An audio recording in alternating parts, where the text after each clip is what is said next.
Ladies and gentlemen, I am ready. Go ahead. You're listening to Autoglim Tin Top Tuesday for fans of everything with a roof. Unless I'm very much mistaken, it's Tuesday. And it's Tin Tops. It must be Tin Top Tuesday.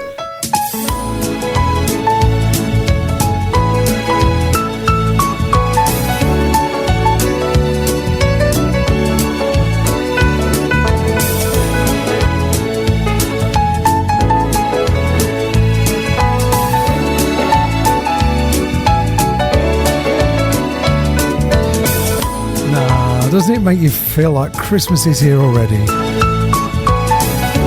Beautiful. What a lovely way to start off. A former driver in the touring cars, you know, Chris Rea.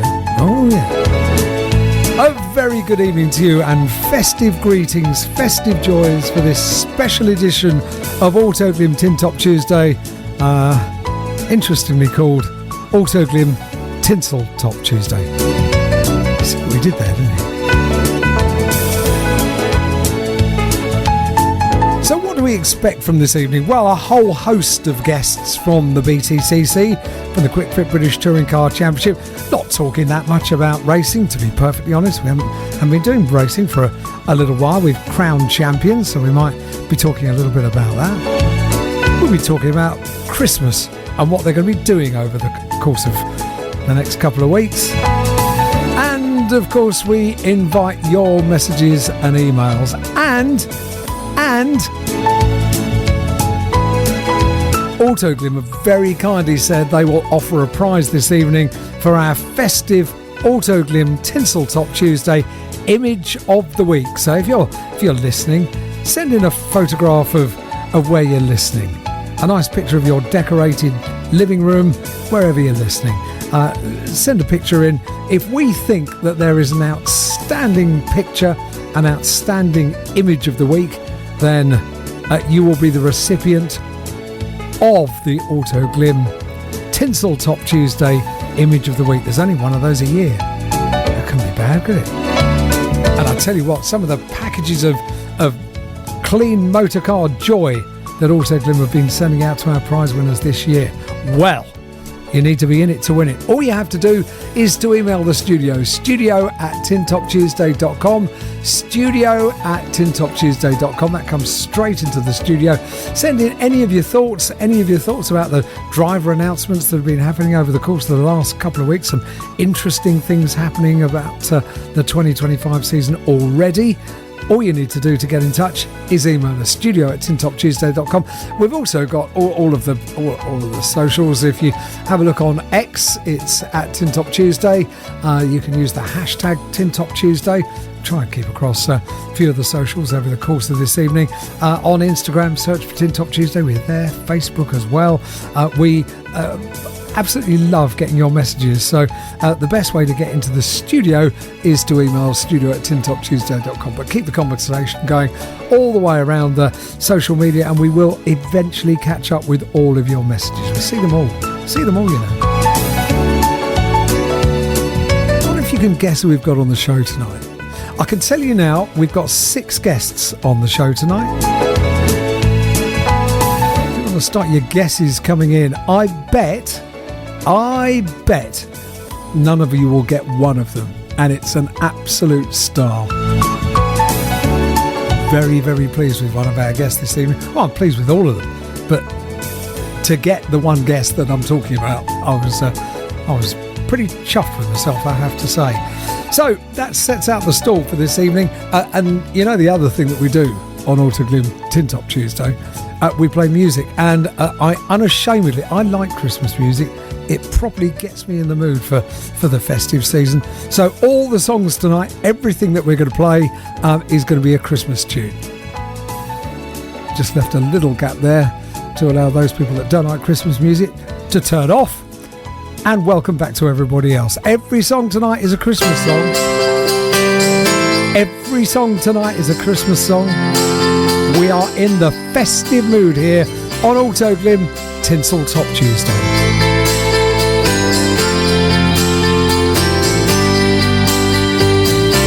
So kiss me under the mistletoe, pour out the wine, let's toast and pray for December.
doesn't like a Christmas present?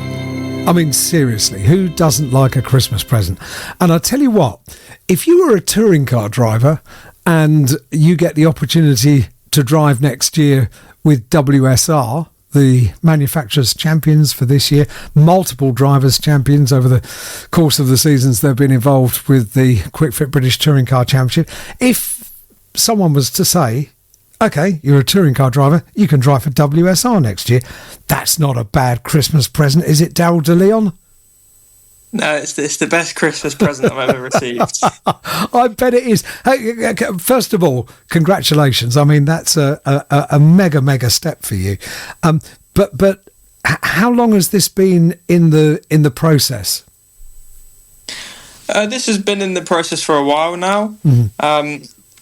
Until it was official, it was only just recently when just a few days before it got announced, actually. But I've been in talks with Dick and WSR for a couple months now. I'd say a couple months. Right. Well, it's very cool. I mean, you know your cars. Many people will say, yeah, well, it's a rear wheel drive. There's a lot to learn. You've got pretty good experience with rear-wheel drive already. Okay, maybe not in BTCC, but you've certainly got rear-wheel drive. You're a champion in rear-wheel drive, for goodness sake. Yeah, my background, I'd say, is rear-wheel drive. It's been good to drive the front-wheel drive cars in the BTCC, pushing it to the absolute limit, and I've really learnt a lot from the past 2 years in the championship and a sort of different discipline as well. But rear-wheel drive is my home, I'd say, and I can't wait to get next year started back in a rear-wheel drive car in the BMs. So Daryl, when does it start? When does the process start? I mean, we for the last couple of years we've heard just how important the pre-season work has been to piecing together a championship. When can you settle down? When can you get your hands on your toy? I think February, March time. I really want to get out in the car tomorrow. I bet you do, yeah. Yeah, it's still got there's still a few weeks, still a few months until the first test day. But I'm going to be preparing as much as I can, ready for when I first hit the track. So, what can you do to prepare? What will you be doing to prepare? A lot of laps on the sim. Mm-hmm. Just to be honest, on the sim, I just drive a lot of different things. It's just nice to get a feel for different cars and different tracks. Right. R Factor has the BTCC BMW, so I'll be doing a lot of R Factor as well. But if it's not sim, it'll be physical preparation and mental preparation. So I'll be in the gym. I talk to my brother quite a lot because he's very good with that side of things. But that's what I'd be doing to prepare. To be honest, it's a big opportunity and I want to give it my 100% effort. So absolutely. I mean, you have been doing this absolutely the right way, and I need to talk about 2024 because it was a great year and there was something really nice that happened. People might not know about it, but a few weeks ago at the Toka Awards night that we had up at Silverstone, we had some new awards this year, which are awards that have been voted for by fans, by members of Toka, by other drivers, and one of those awards was the Drivers Award, which was voted for by, not surprisingly, by all the drivers. So all the drivers that were on the grid voted for their driver of the year. And when I was writing the script, Daryl, and I saw the results, I said, well, I'm going to mention third and second place because they're both significant. And you were voted in third place. I mean, that's pretty good from your compatriots, your other drivers. Yeah, I was quite surprised when you called my name out, but it was nice to hear and to, you know, the other drivers to vote for you. That's quite a big thing. So especially because how much you want to, you know, beat your competition, but for the other drivers to take a step back and to vote. For me, Aaron Taylor-Smith and Jake Hill, it was quite a good feeling being called out with their names as well. So that is exactly the reason why I thought I'm going to mention third place and second place, because for the drivers to have voted for you and for Aaron, maybe not so surprisingly for Jake having won the overall title, but I thought that was well worth a mention. It's nice to be held in such respect. Do you think they're going to like you quite as much when you're in a BMW with WSR? I'd like to think so. I think on track, all the drivers give it their 100% effort. Yeah. They race as hard as they can and as fair as they can. I'd like to think. But yeah, I think off track, we all sort of get on, really. We all get on really well. We all have respect for each other. But yeah, I just have to see how next year goes. Hopefully I can be at the sharp end this time. So we'll see. It is true. You know, you do all get on terribly well. Some of the drivers that have got young children, I know Aaron Taylor-Smith and Ash Sutton. You know, they get together in their motorhomes with their respective other halves and their kids as well, and everyone gets on. I mean, in fairness, 25 years ago, it was a bit different to that, Daryl. I mean, I don't know if you've seen any of the videos of the BTCC years ago, but there were punch-ups in Parc Fermé and all sorts of things. Yeah, it looked very interesting back then. Spicy. Every time I see videos, it always amazes me. I'm sort of glad that it's calmed down a little bit. Everybody gets on a bit better now. Yeah. Yeah.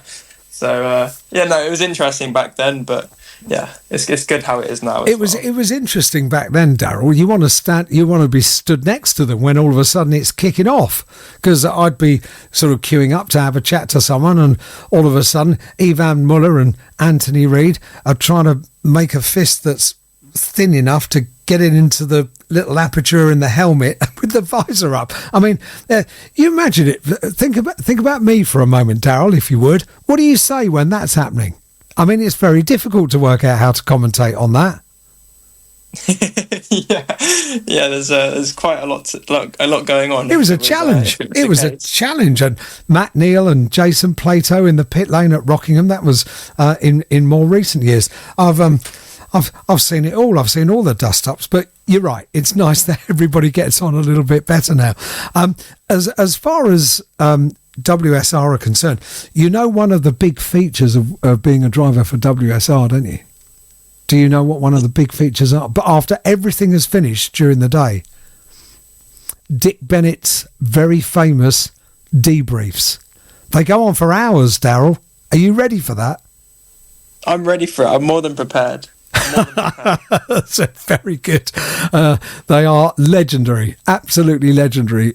Dick's attention to detail, and in fairness, you've been to WSR's headquarters, no doubt, and seen the history. I mean, it is a very special moment in your career, you know. Yeah, I'm very happy that we managed to get something across the line. WSR. Yeah, it's very impressive how they take things, attention to detail. It's so impressive. I mean, the history of the team with Dick working with drivers such like Senna and Mansell and Hakkinen. It's honestly a pleasure to add my name to that list of drivers. So it's absolutely brilliant. You were doing some good work with, and we're moving on to a new era, if you like, in the BTCC with the fuel that we'll be using, and you've got a bit of experience with that, haven't you?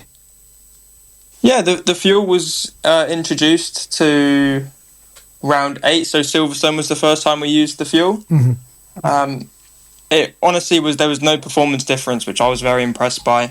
To add another sustainable element to the championship without affecting anything like performance, I think is a massive gain for the future. And to go for sustainable fuel for 2025, I think all the drivers will be pretty pleased with it as well, because I really couldn't tell a difference. and I got my best result with it. So I think that proves. That's very true. Yeah.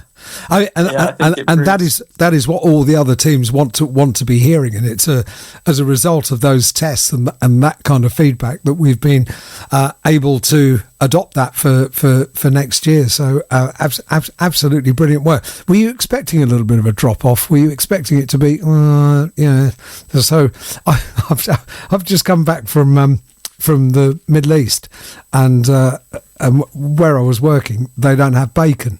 So for breakfast every morning, I was having turkey bacon, okay, which doesn't really, it sort of looks a bit like it, it sort of tastes a bit like it, but you expect there to be a little bit of a difference if you're making bacon out of turkey. So were you kind of expecting it to be noticeable, or were you just sort of pleasantly surprised that there was no difference at all, really? I'm not sure what I was expecting, to be honest. I knew the fuel was going in at Silverstone, and for FP1 I was a bit, okay, let's see how this goes. To be honest, the coil pack went in FP1, yes, and I lost power, so I thought, oh no, is that the fuel? But it wasn't. It was just the coil pack. So yeah, after we changed that and we diagnosed that issue, we went again at Silverstone and for the rest of FP1, I think, and FP2. And there was no performance difference. I was really happy with it, and I was really confident to use it for the races as well. Oh, fantastic. That's really, really good news, and certainly about to enter a new era in the BTCC, which is great.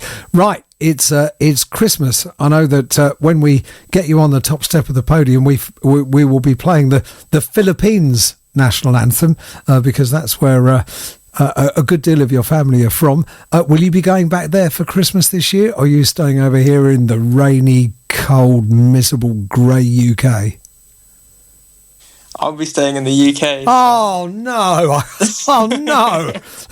This is unbelievable.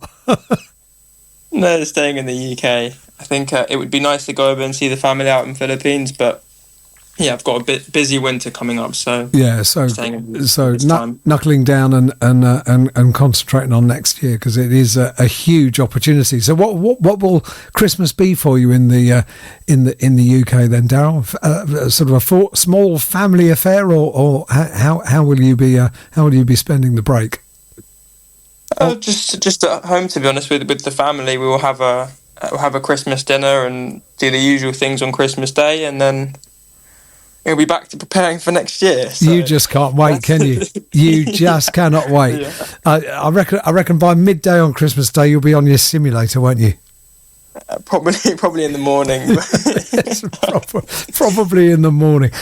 Goodness me. Well, Daryl, absolutely brilliant stuff. Wish you the very best of luck. It's a huge moment in your career, and well done to all the people behind the scenes that have been working hard to put the deal together, because that's not easy, is it? Do you just let everybody get on with that and then say jolly well done, thank you when it all happens?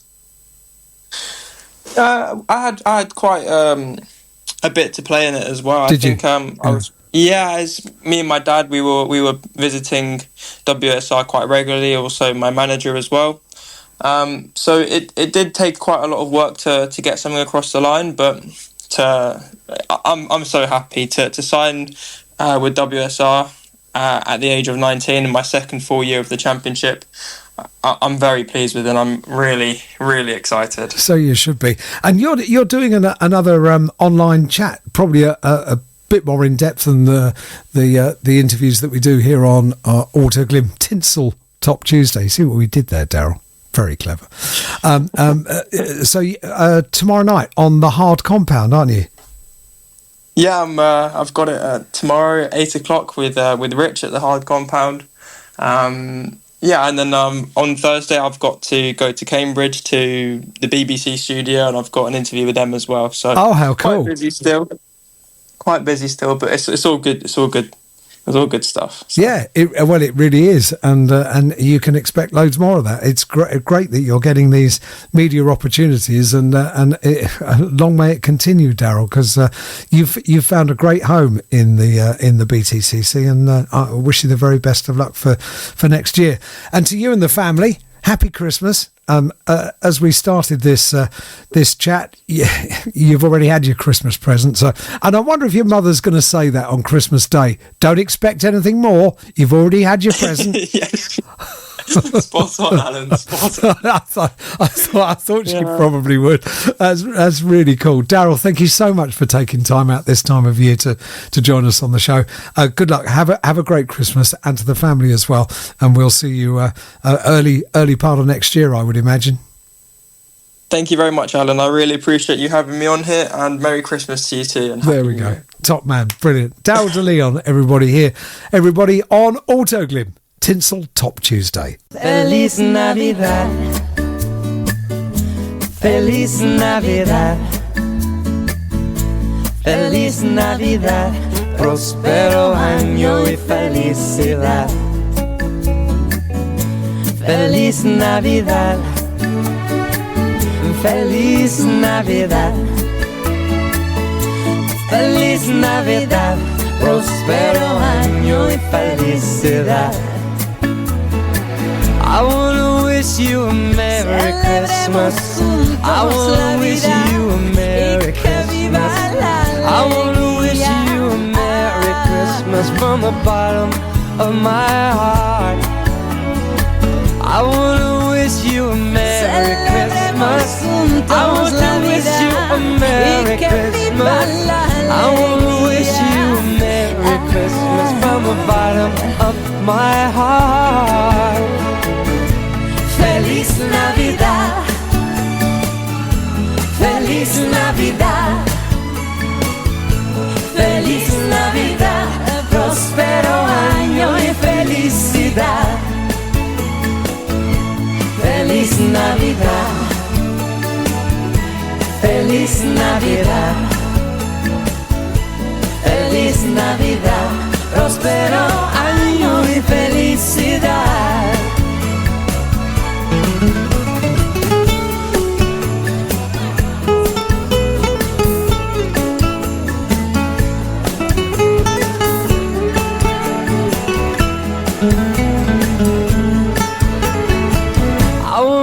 Wish you a Merry Christmas.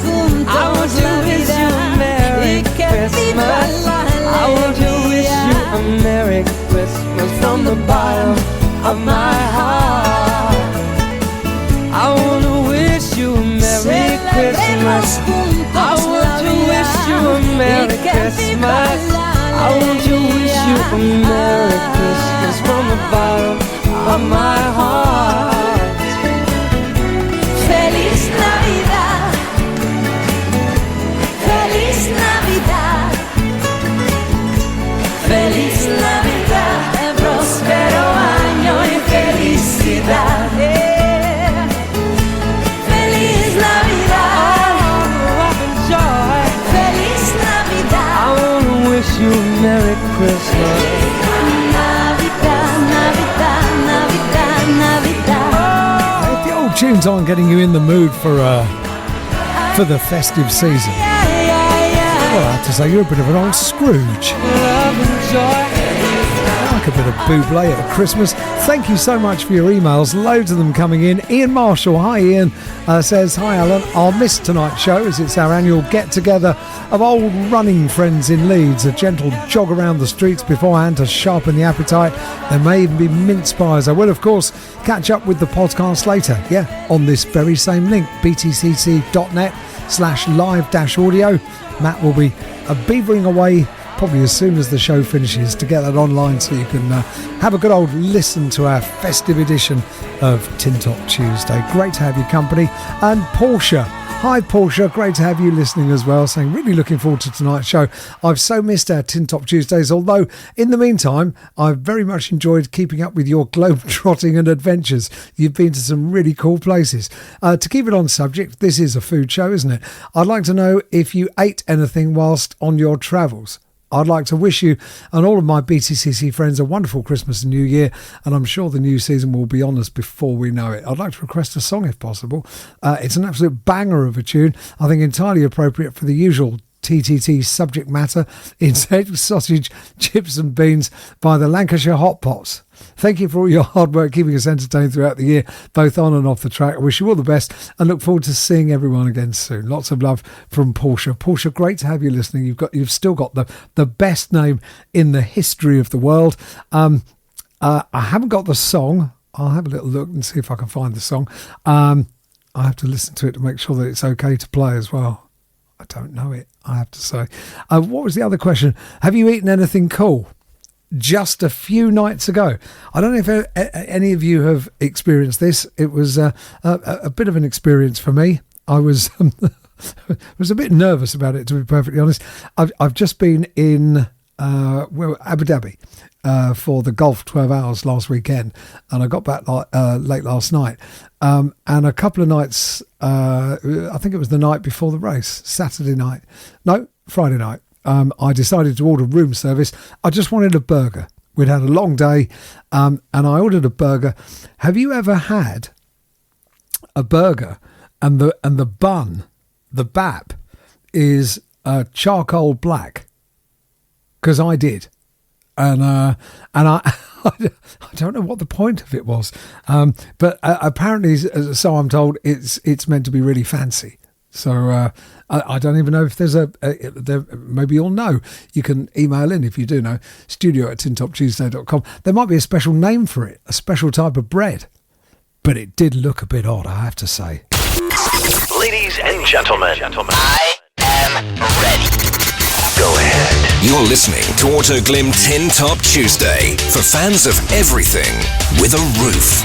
So a few weeks ago, I hosted the awards dinner for Mini Challenge. It's always a grand affair. It's at Whittlebury Hall, just near Silverstone, and it's always a jolly fun evening. And after we get drivers onto the stage to present them with trophies, I always have a quick chat to them. Now, this year, one of the drivers that I chatted to, Maximus Hall, I just got the feeling when I was talking to him that he had something that he wanted to tell me, but he didn't tell me. And a few days later, we found out, Max, what that little thing was. You're going to be driving in the BTCC. I bet you had to bite your tongue that night, didn't you? Yeah, mate. I wanted to say, but I had to keep it quiet for a few more days. Yeah, I'm really happy that the news was finally out there. I was looking at you. I just thought, hang on, you look as if you've got something that you want to announce, but so I gave you two chances and you didn't say anything, and then it came as quite a surprise. That's quite a gift for Christmas, isn't it, BTCC driver? Yeah, that's the best present Santa's ever given me, definitely. It really is.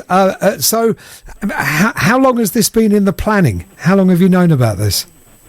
We had a test day with Unlimited a few months back, just after the last round of the minis, and then yeah, just sort of went from there. Really got in a few more test days, and then saw an opportunity and we took it. Oh well, it's a great opportunity as well, and Unlimited Motorsport have done great work this year in 2024. So let's hope we can build on that for next year. You've had a brilliant year in Mini Challenge, haven't you? Yeah, definitely one of my best seasons so far. I'm really happy with winning the Rookie Cup and obviously coming second overall in the overall championship. Tell people how old you are, Max. Yeah, I'm 17, 18 in a few months. Yeah, still pretty young. It is amazing, isn't it? And we have your official entry as Maximus Hall. Maximus is a very grand title. Are we allowed to call you Max? Yeah, of course you are, mate. Yeah. So, I also like the idea that we're having this conversation and you are sat in the car, you are on a Bluetooth connection to the car on hands-free, but you're not driving, but there's a very good reason why you're on Bluetooth and not just on the speaker on the phone. Would you like to share with everybody quite why that is? Oh yeah, I mean the speaker was dirty and I tried cleaning it with an air compressor at work, but it just completely ruined it. Now it don't work anymore. So, is it an Apple iPhone by any chance? Yeah, iPhone 11. Yeah, so I'm not sure that Apple recommend cleaning it with an air compressor. No, I don't think they do, but I gave it a go anyway. But yeah. Just tell people what the business is that you're in, Max. Yeah, so I work for my dad and granddad at Halls Electrical. It's auto electrical work, just building all the electrical components for police cars and stuff like that. Oh wow! And the outmen that go out and just fix any electrical problems that they can. Wow, on police cars. But yeah, for certain forces we have contracts with, and then just go build all the lights and stuff for them. Because I was going to say that police cars these days are absolutely rammed with electronics, aren't they? I'm surprised they have enough room for the wiring looms. Yeah, I mean, I'm not really trusted myself if I was started, but yeah, going well. Mate, you can't be trusted with an iPhone, so I'm not sure I'm going to trust you with the electronic wiring loom of a police car. Yeah, I don't know how I got hired, to be honest. Maybe it's because you knew the boss, eh? Yeah, I know him quite well. Yes. Well, this is brilliant. Do you work with your dad on securing deals? For example, getting this deal together with Unlimited in the BTCC this year. Is it you and Dad? Yeah. Well, to be honest, I just leave it to my dad. He knows what he's doing. And he's been doing. Like, he's basically my manager, and he has been for my whole career. I just leave it to him, and it always goes well. Have you always thought that the BTCC would be where you wanted to be? Oh yeah, definitely. Ever since I stepped into my SAGSO, it's just the BTCC is obviously, I'd say, the highest level of race in the UK, and I think everyone who's raced in the UK wants to end up there someday. So what are you going to do, Max? How are you going to spend Christmas and the New Year preparing for what's going to be an exciting year? And you know what it's like. This winter period, you think it lasts forever. Before you know it, we're going to be at the media launch. Yeah, we're just going to try and get as much testing under our belts as possible, because I think that's going to be very important to how we do this year. No, I think you're absolutely right. Well, well done, Max. How are you spending Christmas, by the way? I'll just be at home with my family. That's a nice way to be, isn't it? And I'll say the same to you that I said to Darryl de Leon a little bit earlier on.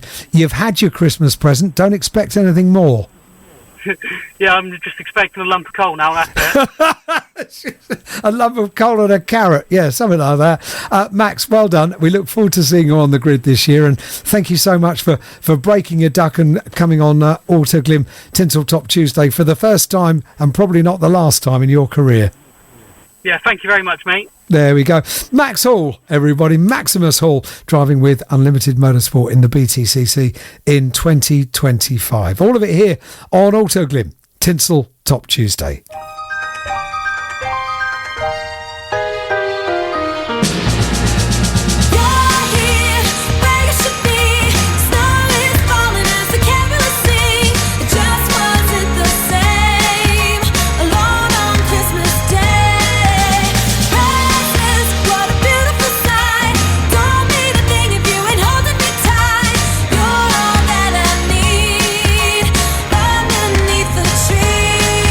Tonight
one day everything changed. You're all I need. Underneath the tree, Some of these songs, I don't know how many of you went along to Lap of Light at Silverstone for 2 years, wasn't it? COVID year 2020 and then 2021. But we played these songs back to back over the course of an amazing light show around the circuit. And these songs take me all the way back to there. Happy memories. That was a great thing to do. Harry, hi Harry. He sent a picture earlier on of him about to get tucked into the Lego edition of the Star Wars Millennium Falcon. So we had a bit of a deal earlier on. He said, gave me a couple of choices of models that he could make. He always makes a Lego model whilst listening to Autoglim Tin Top Tuesday. And a Millennium Falcon was the choice. He sent a picture of the box earlier on and a big bar of chocolate as well. You're going to have a good evening, Harry. I can just feel it. And also I got a message earlier on from Debbie, who says, good evening, Alan. Looking forward, as always, to tuning in. And would just like to wish you and all involved in TTT a very happy Christmas and New Year, and look forward to seeing you at the racetrack next season. P.S. I'm sure you've had mince pies already. Debbie, you might be right. I think you probably are. Devan says, good evening, Mr. Hyde. Evening, Devan. Hope you're keeping well. Great work you and David Addison did during the Macau Grand Prix with the non-stop commentating. That's very kind of you to say so.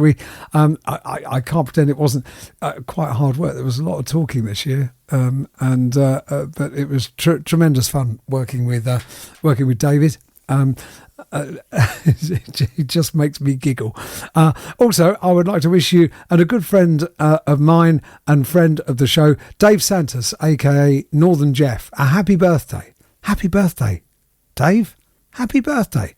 And lastly, hope you have a great Christmas and New Year, and see you trackside in 2025 with probably some baked goods. Shortbread, please. And then there's a bit in Welsh, which I'm not going to try, Divan. But he does do me the courtesy of saying, or in English, Merry Christmas, Happy New Year, and don't drink and eat too much over the festive period. I think that might be a tall order, but I'll do my best, Divan. Great to have you listening. Thank you very much indeed. And thank you for the kind words. Good evening, Santa Hyde, and his merry elf accompaniment. Very good, accompaniments. Wishing you very well and happy off-season, even though you never stop doing motor racing, even when there is no BTCC. I saw your trip to Macau. Don't know how to spell it, but it's close enough. It starts with a Mac. Have the withdrawal symptoms kicked in yet from your sugar crash from no baked goods? Well, I have to say yes, a little bit, just a little bit. I could do with one now, actually. I could do with a bit of a sugar rush now. Beginning to feel a bit droopy this time in the evening, because on Saudi, not Saudi Arabia, on Abu Dhabi time, it would be sort of after midnight by now. So, well, we'll keep going. We've got a long show tonight. We've got a proper festive show tonight. What some amazing announcements happening with some real curveballs coming out too from the terrific Tom Twins, staying for another consecutive season, even under the new name with Mr. Morgan as company. Adam Morgan going to drive a Hyundai, yeah, indeed. Daryl De Leon moving to WSR on a power move. Really looking forward to see how he gets stuck in, and a restart to move back to Hyundai. One Motorsport coming back, and yet much more to happen. Maybe even a partridge in a pear tree, Alan. See what you did there. I'm so excited. Wishing you the absolute best to you, to Laura, and to the team as well. Thank you for the absolute best podcast of the year. I'm very much looking forward to seeing you next season. This is Brownie Guy Ash signing off for 2024, and here is to the strive for 25. Thanks, Ash. Great to have you listening once again. Fiona. Hi, Fiona. She's written in as well. Loads of emails coming in. Thanks so much for these. This is from Fiona, Radio Jeff, and Flossie the dog. Hi all, hope everyone is well and looking forward to Christmas. It's been a horrible few months for me, so TTT has fair cheered me up, enjoying reading all the news for the forthcoming seasons.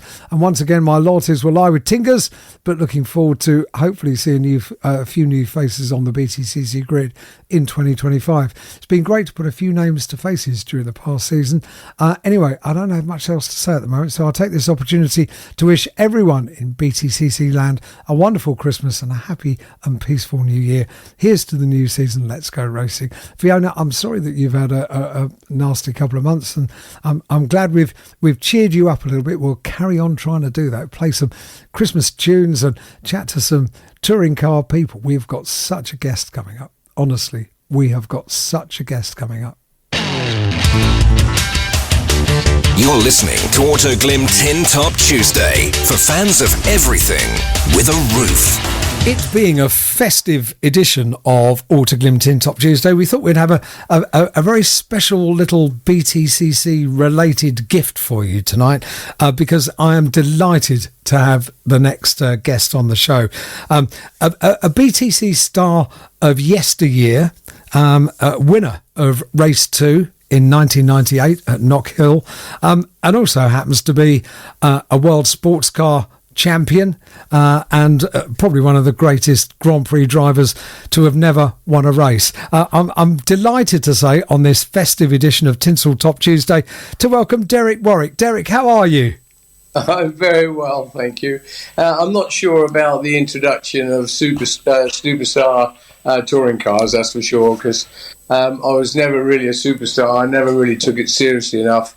And when you race against, professional drivers like Alain Menu, Tarquini, and Plato and Muller, Cleland, that era was such a competitive era. Wasn't it just? And I just didn't take it seriously enough. So, so I refute being called. But you made lots of friends in that era, didn't you? Oh, great friends, people like Alain Menu, Ricard Rydell. I still see at Grand Prix because he's managing Bervinich or something his name is. So I still see a lot of the guys. Quite regularly talk to Cleland. Menu helped me quite a lot after Paul died because he did the overalls for Paul, and I asked another set, and he sent me another set through. We wanted to bury him in his overalls, and free of charge, not a problem. Yeah, no, I've got some good memories about Will Hoy and Harvey and people like that. It was a great time to be in touring cars, but a bad time if you wanted to be competitive, because it was ultra competitive in them days. Well, let's just remember that glorious Race 2 in 1998 at Knock Hill, a wet surprise Knock Hill. Yeah, it was special for me. It was special for the team because I'd worked really hard in the team with very few results. To at least get one win. I remember my best buddy and partner at the time, Roland Dane, crying. You couldn't get him to cry if you hit him with an axe. So tough cookie, huh? Yeah, it was a good moment in my life for sure. And it was also a team owner role that you had with Roland Dane and Triple Eight that went on to have just the most amazing success story in the BTCC. So it did become a big part of your life, didn't it? Yes, it did. And at a time when I didn't need it, I'll be honest with you. We were having a tough time in the group. I had 6 garages on the south coast, plus Jersey. We expanded too soon. We weren't on top of it.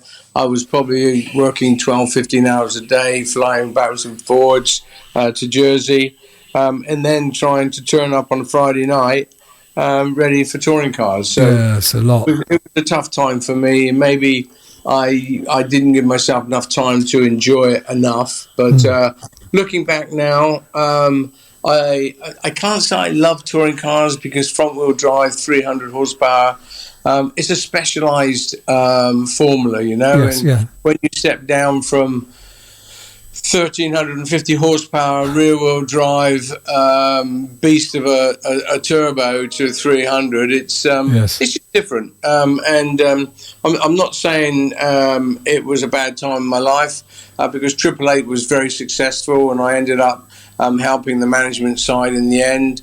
And then, in fact, going down to Australia and buying Briggs Motorsport and turning that into 888 Australia, where we've won, 10, 12 Bathurst and the same amount of championships. We've won the championship again this year. But I'm out of that now, as is Roland. So, yeah, we when we were involved in both sides of the world, we had a lot of success. Enjoyed it. I really liked a little comment in your book. We'll talk about the book in a couple of moments, but there was a little comment about you going down to race at Bathurst and there being an autograph session, and you figured that there were lots of people queuing up for the autograph of a former Grand Prix driver, and and they weren't. Peter Brock was there. Well, Brocky, absolute gorgeous guy. I mean, he was lovely when I got to know him. But when I turned up, because my little world was still Formula One, I didn't really know much about Peter Brock, to be honest. And when I turned up, the more and more I got to know him and the people around, I realised that I was in the presence of a legend. And then on the Saturday before the race, we had a morning with the stars, breakfast with the fans. And of course, our queue, as I thought then, my queue, was half a mile long, and everybody else had like 3 or 4 people. So I thought, well, there you go. When you're a Grand Prix driver, that's what you can attract. To find out that, I don't know, probably half of them didn't even want my signature on the poster that we were signing. Wow. They were there for Peter Brock. They had no idea who Derek Warwick was, or cared. Peter Brock. So that put me in my place, definitely.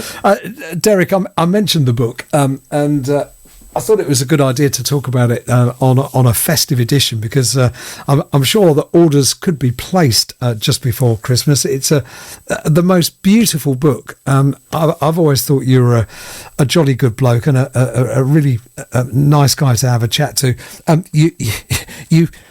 You got together, you collaborated with another jolly nice bloke, David Tremaine, for this book. And the result of it is something that, well, I hope you're going to say that you're incredibly proud of, because it's your racing life in one volume. Everything is covered. Touring cars that we've just talked about, world sports cars, Grand Prix driving, all the way back to short ovals. Yeah, I am very proud. Good. It's a big book, it's a heavy book. A lot of pictures in it, which I think was important. It's not all about finishing 3rd and 4th and 6th and 10th. No, it's not. All that sort of stuff. It's about my life. And my life has been amazing. I've had just the most amazing characters as part of my life. People that really went the extra mile to put an extra £500 in the kitty so I could buy a new rear tyre for Formula 3 or whatever. But they were also characters in terms of each and every one of them, and I could probably give you 8 names now, including my father and uncle, that in today's world would be locked up within seconds of opening their mouths. So they were naughty men. They were fun men, still with massive principles, which they wouldn't break. You could trust them to the end of the earth, but lock up your wives. In fairness, the book is very honest, right the way from start to finish. The book is incredibly honest. How did the process work? You and David sat down, he asked questions, or how did you put this piece together? Well, I didn't have to think too much about somebody to ghostwrite it for me, because David is top renowned in the racing world, and an honest guy. I've known him forever, it seems, and so it wasn't a problem getting there. But the problem was trying. I wanted to get my story across. I didn't want it tampered with. I wanted him to try and bring the article back to me or the chapter back to me in what I call Derek speak. You know, like you said, I am a very honest person, and in my book to be factual. I wanted it to be honest, and I wanted it to portray the amazing people that helped me from a simple welder, metal bender, sprayer, or whatever at Warwick Trailers, to short oval English, British, and world champion, to Grand Prix driver, because it is an incredible story. It wouldn't happen today, so thankfully I was born when I was born, and not in today's world. And yes, I'm very proud of the book. David did a brilliant job. I would talk about my life from the start. He would make notes. I would make notes. I would send him parts of the chapter. He would change it or add bits to it. Yes. Because I would say that I, finished second in '89 at the Canadian Grand Prix, or whatever, and he'd come back. No, you didn't. So we try to be as honest as possible, and I'm proud of the book. Did you enjoy it? Did you enjoy the process? Not all the time, but most of the time. Right. It started off during COVID, of course, so it was really quite difficult. But we didn't see a lot of each other at Grand Prix, so it was a lot of Zoom calls. It was a long process. Probably took me 5 years, 6 years. Was it worth it? Yes. Am I proud of it? 100%. It is a great book. It tells a great story. It's honest. It tells some things I shouldn't tell. Yes. No, I've enjoyed the process. I really have. And even now, when I open the book to the odd page, it's just great memories all the way through.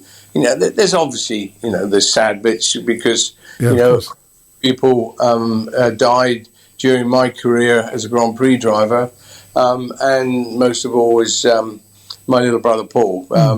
He was tragically taken away from us all back there in '91, and that took some soul searching to find the love for motorsport and to carry on for sure, and not think about the tragedy. But I'd already created what I call my safe in the back of the head, where I put tragedies in, or bad news or whatever. And of course, all I did is make the safe bigger, put Paul in there. And it was really weird, because at the end of a weekend, sometimes I couldn't even remember him. I put him so far back into my subconscious, into my safe, that And in the end, I took a picture that I carried in my briefcase to all the races, and that I was always frightened that I might not remember him on a Sunday night, and I obviously wanted to share that weekend with him on a Sunday night, not before, but after the weekend was gone. And of course, we have the Warwick Bridge at Alton Park, so Paul's name gets mentioned every time the BTCC goes to the northwest of England, and rightly so. When you look back, Derek, at your career and the things that you've achieved in Grand Prix racing, in sports car racing, a world champion in 1992, what stands out as the absolute pinnacle of your career? Oh, you haven't got that long. We can't talk forever. Winning the world championship on the short ovals, that was probably my biggest goal in my life, other than getting married and having children. And then just that first day, driving out of the garages as a Grand Prix driver. Although we didn't qualify, it was at Imola in '81.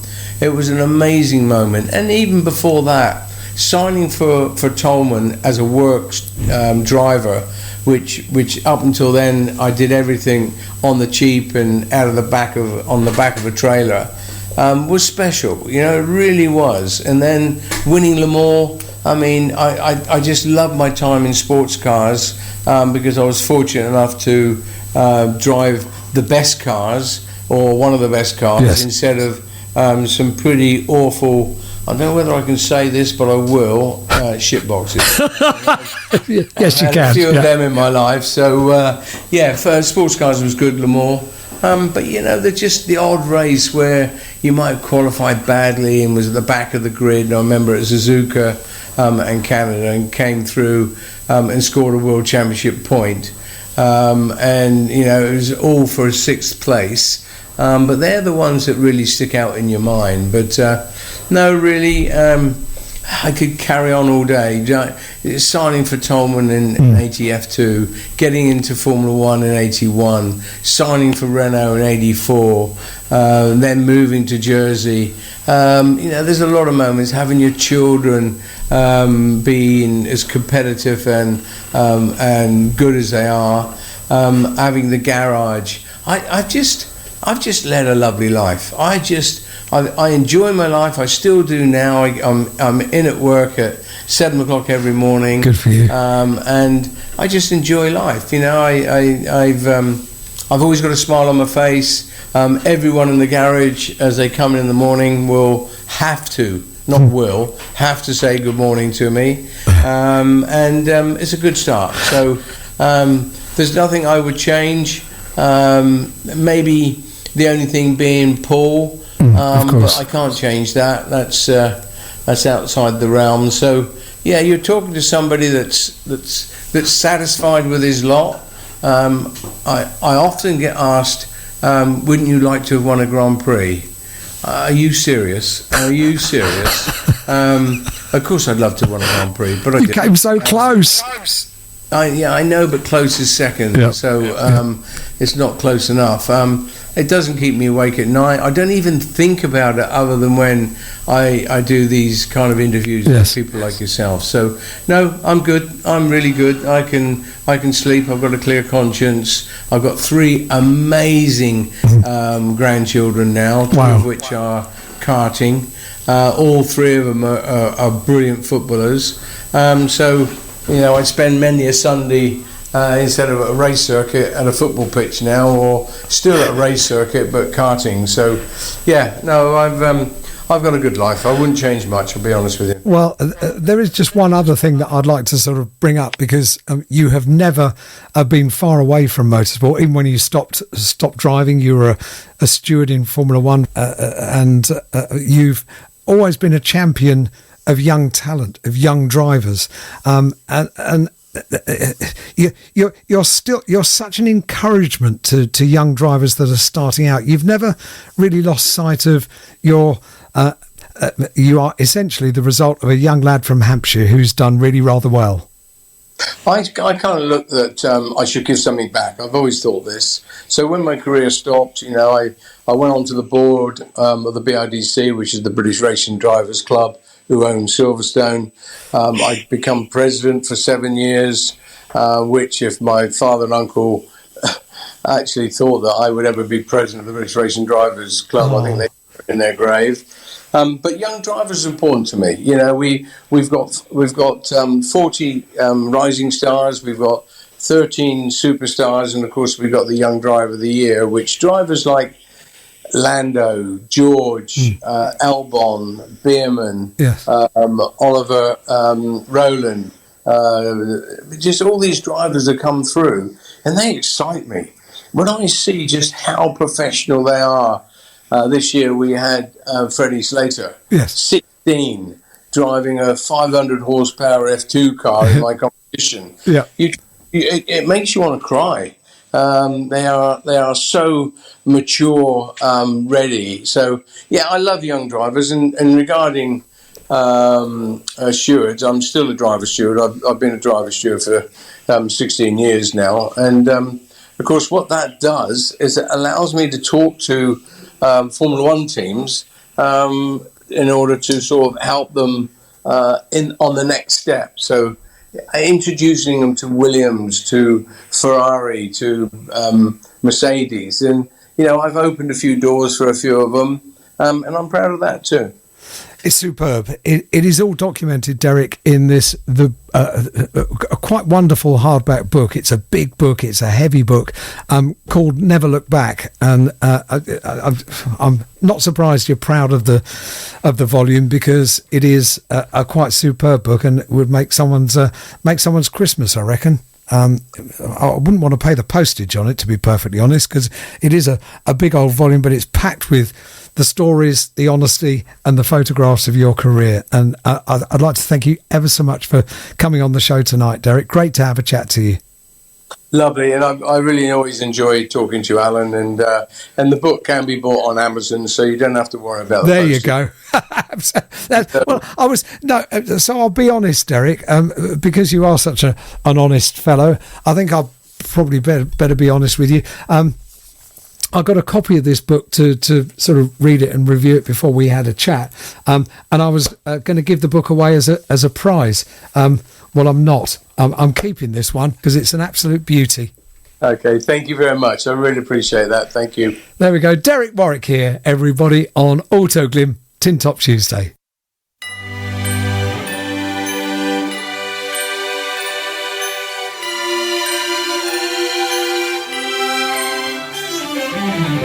Santa, tell me if you're really there. Don't make me fall in love again if you won't be here next year. Santa, tell me if he really cares, 'cause I can't give it all away if he won't be here next year. Feeling Christmas all around, and I'm trying to play it cool, but it's hard to focus when I see him walking across the room. Let it snow is blasting now, but I won't get in the mood. I'm avoiding every mistletoe until I know it's true love that he thinks of. So next Christmas I'm not all alone, boy. Santa, tell me if you're really there. Don't make me fall in love again if he won't be here next year. Santa, tell me if he really cares, 'cause I can't give it all away if he won't be here next year. I've been down this road before, fell in love on Christmas night, but on New Year's Day I woke up and you wasn't by my side. Now I need someone to hold, be my fire in the cold, but it's hard to tell if this is just a fling or if it's true love that he thinks of. So next Christmas I'm not all alone, but Santa, tell me if you're really there. Don't make me fall in love again if he won't be here next year. Santa, tell me if he really cares, 'cause I can't give it all away if he won't be here next year. Oh, I wanna have him beside me like on the 25th by the fireplace. But I don't want no broken heart. This year I've got to be smart. Oh, baby. So good having Derek Warwick on the show. Vicky, hi Vicky, she agrees on X, I think this was. Oh my God, I love the fact that Derek Warwick is a guest on Autoglim Tin Top Tuesday. I'm so happy. And Fro says, hi Alan, this is about my charcoal burger. Hi Alan, we call them well-fired rolls north of the wall. I still maintain it was a Scottish baker who burnt a batch and was too tight to throw them out. There's a picture to prove it. Any chance of hearing Twisted Sister's version of Oh Come All Ye Faithful? It's radio safe. Yeah, but is it, Fro? Is it really? Is it really? And Claire, evening Claire, this is a great picture of a new doggy for Claire. Claire says, a festive forest, all ready for her first Autoglim Tin Top Tuesday. And look at that, with her festive jacket on. She's adorable. Hi. That's brilliant. We've got some emails. This one's from Sam and Katie. Hi, Sam and Katie. Evening, Alan. Just a quick email to wish you a Merry Christmas and a Happy New Year. Lots of interesting driver and team news appearing on the BTCC page. Exciting times. Best wishes to everyone listening and to the BTCC family. Can't wait to see you all when the new season starts. Merry Christmas and thank you for doing the show tonight. Sam and Katie. P.S. Please see attached. Enjoy. You two are naughty. You did this last year. It's a little voucher. you really don't have to do that. But a small gift to get some of those M&S biscuits. Yeah. They were jolly tasty. I might take you up on that. You don't need to do that, but thank you very much indeed, Sam and Katie. You're lovely. Portia, back again. Is the big guest Santa? No. You see, I have now subscribed to Plane Finder for the year, so I know that he's still down on the ground. He's not in the air yet. I'll get a notification when he is. Fiona, hi Fiona. Feliz Navidad to you, Alan, and to all of our BTCC friends. For I don't want to hear this from our balcony in Gran Canaria. Oh, look at it. It's beautiful. David and Fiona from PowerMax Racing. That looks amazing. I'm very envious. Matt Hardwick says, Christmas greetings from Big Ted and Chester Lad, sitting listening to Tin Top Tuesday. Not another one. Live from the Canary Island of Lanzarote. Wishing you all the best for a happy Christmas and a peaceful new year. This is a quick message to Matt Jones. Could I have a geographical list of where people are listening to this show after the show? Because that's amazing. And a great picture of Big Ted next to the Christmas tree. Very good.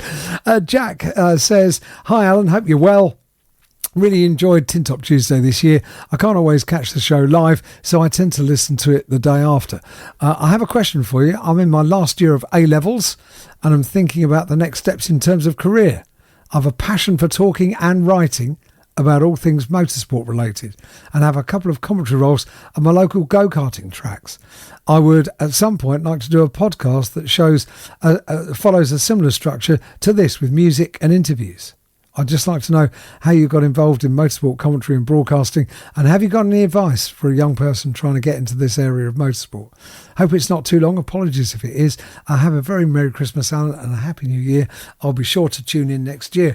Jack, thank you ever so much for writing, and you're doing the right thing. If I'm to give any advice to what I did all those years ago before I was involved in motorsport commentary, I was going along and helping out. I was doing lap charts and then eventually stood in for somebody that didn't turn up because they actually had a car accident on the way and couldn't get there.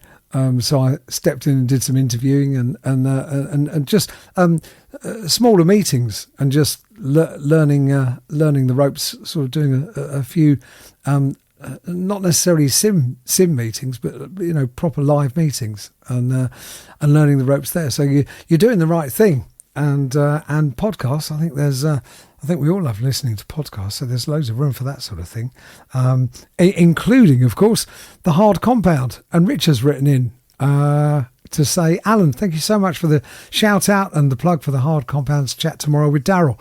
Very good of you, much appreciated. Still very surreal hearing you mention my name, my wee page on your show. You, sir, are the man.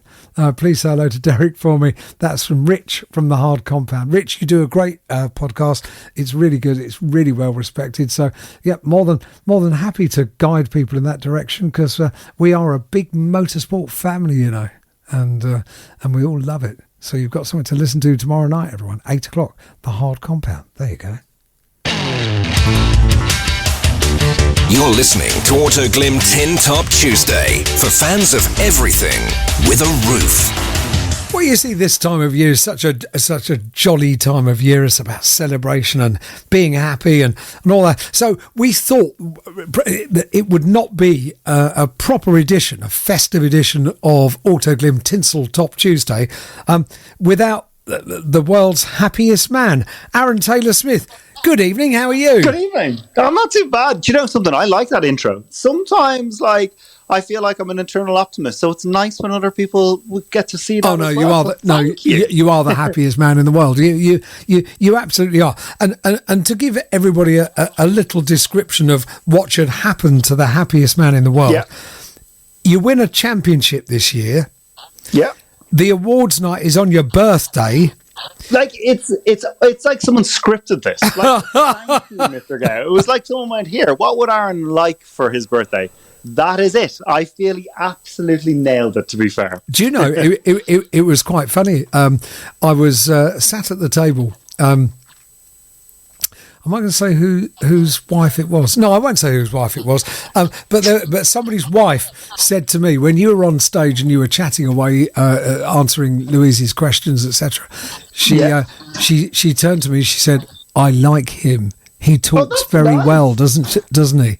Yeah. You know, that's nice. It's much nicer than something like, God, I can't stand him. I hope they take that mic off him. You know? No, it's actually really nice. She was very impressed. I feel like sometimes it's just nice to kind of I don't know, everyone that's involved in this world, it's such a crazy world at the best of times that it's actually just really nice to get to share in it when people are genuinely, interested. So it's nice that people kind of get to see that as well. Yes, true. I would say that is beyond flattering, to be perfectly honest. There you go. Absolutely genuine story. And the other thing that was nice that night, and I've already mentioned it on the show tonight to Daryl DeLeon, when we were writing the script, I was going through, and we got to these extra awards that we gave out this year that were voted for by people from Toka, voted for by the fans, and also the Drivers Award was voted for by the drivers, so all of your fellow competitors. And when we got to it, I said to Dan Mayo, who's the championship coordinator that I do the script with, I said, can we mention who came second and third as well, rather than just the winner? But how lovely was that you received those awards from those plaudits from your other drivers? Do you know, I would say, as weird as it sounds, it's probably the most, it's one of the things that I'm most proud of from this year, because it's nice when your kind of peer group acknowledge just how much work goes in behind the scenes, and they can see, because it's a hard slog, and it's very easy for people to be like, oh, I could do this or I could do that. Yeah, or to be envious, or envious of what you've achieved. Absolutely, isn't it jealousy is a thief of joy or whatever that is. So it's really again, I'm going to say flattering, even though I've just said it a minute ago. It was actually just a really nice moment where I was like, oh, maybe I'm not hated. You're not hated. He's an okay guy. Just because I guess. I probably, in some regards, I absolutely love what I get to do.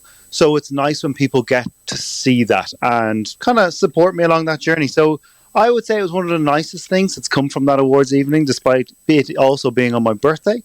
I would say, getting that runner-up for the driver of the year is really, really, really cool. Yeah, for you and Daryl, I thought it was nice to put that into the into the script, so everybody knew, because otherwise it could be one of those statistics that just sort of disappeared off the radar because you didn't win it. I like that, because it's win gold and wear it. So thank you for bringing it up. It is cool. But no, even it was so nice when somebody, even the other driver, spoke to me as the evening went on and were like, oh, I voted for you on that. I was like, oh, how lovely. That's so decent. How cool. And actually, funny enough, I voted for Daryl. So, did you? Did you? How cool. I did. Because, to be fair, I'm we're going to now talk about Daryl. What an incredible opportunity he's going to have this coming season. Say. Yeah. But isn't he is he 19? He's done so well. I know. It's so cool. But I think when I was 19, there's no way I'd be doing what he's doing. So I think it's incredible to see, and his mum and dad are so nice, and it's just, yes, they are. Yeah. I like when you see people getting opportunities that they thoroughly deserve, and I think he thoroughly deserves the break that he has. And I told him tonight, Aaron, you'll be pleased to know that hopefully his parents have said to him, right, that's it, you've had your Christmas present now. Here's a piece of coal. This is a big present. But at the same, something, he is going to do a great job. Like, he is going to be so fast in that car. Dick Bennett, everyone at WSR run an incredible operation, so there's no reason why he won't be right in the mix. Yeah, And agree. I think it's nice for him to get to like really look forward to a season. So I have a lot of time and respect for him and his family, and I'm genuinely really happy for him to be doing what he's doing. So you and Daryl are like jolly nice people, like getting you on the show. So for next year, I'll have the. Well, I hope there's a next year. You're not. There has to be a next year. You're not confirmed yet, are you? It's all coming together. I will absolutely be on the grid. Yeah. Because my whole life is dependent on it, I've realised. Yes, I have to be there. I've no other option. What's your backup plan, Aaron? I don't know. Like, I'm a professional dog trainer.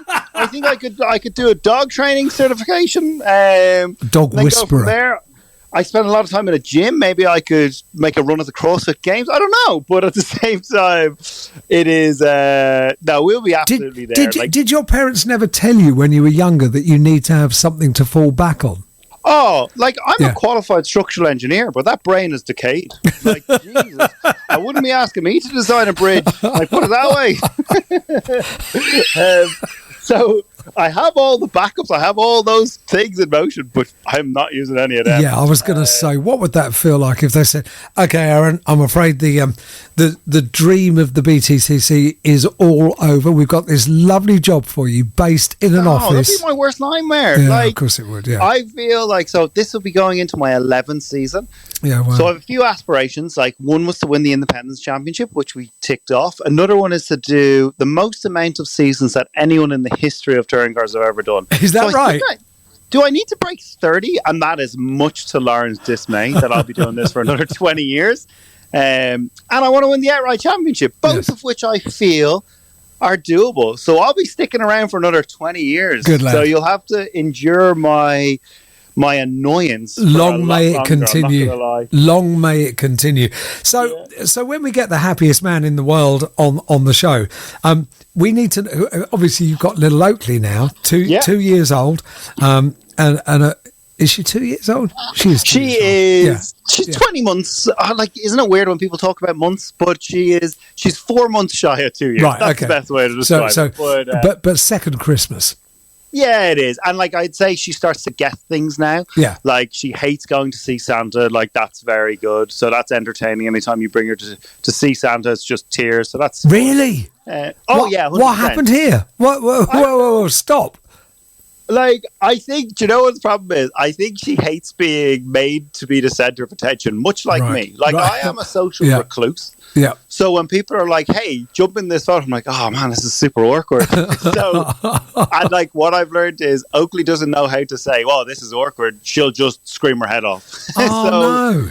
It's a great way. So for our Christmas, I think it's pretty low key, but I would say me being the happiest man on the planet is going to the happiest place in the world on the 4th of January for 2 weeks, which is Disney, Florida. Wow. So that's really cool. Wow. So I actually think, like, I don't know, like, if people either love or hate Disney, I love it because it's the one place you can forever be a kid. So I feel like it's something that we'd booked ages ago, and I'm actually just really looking forward to going away with Oakley because it's a cool memory. Like, she won't remember any of it, but the photos will be there. You'll have the photos. Time of my life. Yeah. I think that's so cool. Who would your favourite Disney character be that you would want to bump into? Oh, do you know, like, I don't know why. I really like the Chipmunk guys. Isn't it Alvin? Alvin and the Chipmunks. I would go as far as saying he's a Z-list celebrity in the Disney world. I think I quite like that. He's pretty low key. He's one of those. I think it's just too much fun because you're a child for the whole time you're there. No matter what age you are. The thing I'm looking forward to most for Christmas this year is the fact that there is a new episode of Wallace and Gromit on Christmas night. Yeah. Yeah. Love Wallace and Gromit. Love them. That's cool. You see, like, things like that, it just makes you feel like a kid again, do you know? And I think that's what Christmas is all about, is actually just, I don't know, like, just not being an adult. Yeah, Like, no. And you've got little Oakley, so you've got an excuse. You can be Well, like I this for some lean time. right now. into it. Like do you know what I'd say, right? Like, I'm one of those people, like, I'll be in matching pajamas with Oakley. Absolutely. Okay. Because, like, I 100%, I read some stat, right, that really nearly broke my heart, nearly made me cry. It was like, you only have small kids for, like, the first 6 years or something, and after that, they're too cool for you. I know. So I'm like, for these 6 years, you are going to be my best friend. You can either, like, I don't know if you noticed, if you saw, like, so Lauren has nothing to do with this, but for every Halloween, until Oakley refuses, which she can't really talk, so that's great, I organise matching Halloween costumes. I did see this. It's the best. This year we went as Batman and Robin. She was Batwoman and I was Robin, because that's the way it needs to be. The year before last, we were, is it Mike and Sully from Monsters Inc.? Oh yeah, no, lovely. Yeah, I like that. So I'm all into creating these experiences, so that when she is when she's turning 18, she's all these really embarrassing photos of her dad making a fool of her when she was younger. Yeah, that all could be brought up with the father of the bride's speech one day. Exactly. Yeah, exactly. Like, you know, like, I try and be cool. Like, sometimes I think motorsport makes me look a bit cool, but I'm not. Like, I'm the biggest square out there. And actually, she needs to be brought down to ground if she thinks I'm in any way cool.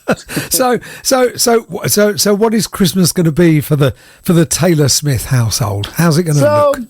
Do you know, isn't Christmas, because you want to spend it with every person in your family possible. So normally it has to structure around Oakley's naps. You know, that's kind of that makes or breaks a day. So the morning we will go up to see my parents. So we'll go up to their house, have breakfast with them, and then I think we're doing dinner over in Lauren's parents' house, because I think, was it maybe 2 years ago, we decided to bring everyone over to our house for dinner. And like, just so you know, like, when you say that, I think there was like nearly 20 people. I remember you telling us about this. I remember you saying about this. I think I have 3 or 4 seats for our kitchen table, because they're the only people I know. We had to hire a table and chairs. We had to hire cutlery. It was a full-on event. And I remember being like, this is the worst experience of my life. I am never it's hard doing work, this isn't again. it? Yeah. No, I completely get that. Now, we need a quick update on sleeping habits of little Oakley. Because sleeping habits of little Oakley, as I've always proclaimed, we keep the sleep industry afloat. Currently, we're supporting numerous different sleep consultants over the world, so that's quite nice. Like, I'd say I'm a number one customer. So it's not got any better then. Better. Oh right, she's gotten a little bit better, but like me, so like this sounds like a bit of a humble brag, and I don't mean it to be. But it's kind of how my life works, because I'm in bed at like 8 p.m. Like, this is a late night for me. You've kind of caught me off guard, I'm not going to lie. So this is a bit of a problem. But I get up at 4 a.m. every day. I'll be up. Because do you know what I've learned, right? It's the most peaceful time of the day. That's a great time of day. Yeah, I agree. No one's at you. There's nothing I get up, I will get to the gym, I'll go on my simulator, and then Oakley wakes up normally around 6ish. Last few days it's been more closer to 5:30, which has put me on the back foot, but that's okay. So her sleeping is definitely borderline improved. I'd say Lauren will still say she hasn't slept well in about 3 years, so that's cool. So it's getting slightly better, but she's an early riser. That's where I was going with that.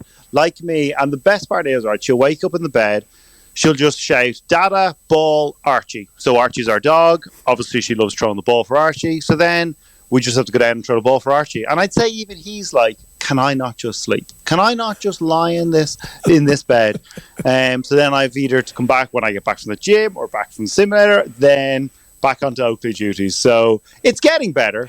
But I would rate her a nice maybe 4 out of 10.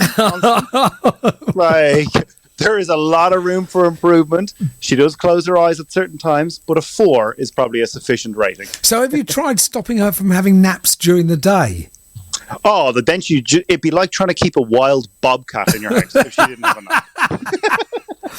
Which, again, I wouldn't be surprised if you told me you had. Yeah, I'll have one of them. I've seen a few videos. I really liked it. That's why it's front of mind. That's the problem. I was like, I think I could tame one of them. I feel like, oh, geez, we've tried everything. No naps, loads of food, no food. No food sounds bad, but it's not that bad.